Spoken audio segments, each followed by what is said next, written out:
Rajesh dairy ఫామ్లో ఉందండి.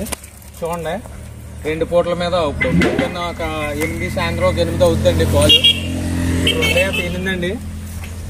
Heavy size quality అండి. గేది ప్యూర్ ముర్రా చూసారు కదండి. ప్యూర్ ముర్రా గేది అండి. సైజు దాని అటర్ క్వాలిటీ అది చూడండి. హెవీ సైజ్ క్వాలిటీ అండి గేది. చూడండి పొద్దున్న ఒక 8 సాయంత్రం ఒక 8 అవుతుందండి. ఈయన ఇచ్చిందండి. ఇది అయితే ఈయనింది ఇవాళకే 3వ రోజు అండి. ఈయన ఇప్పుడైతే ఉదయం ఒక 5 సాయంత్రం 5 ఎత్తుందండి. ఒక వారం రోజుల లోపల 8 అవుతుంది. మీరు ఆడదోడు కూడా ఉంటున్నారు. చూడండి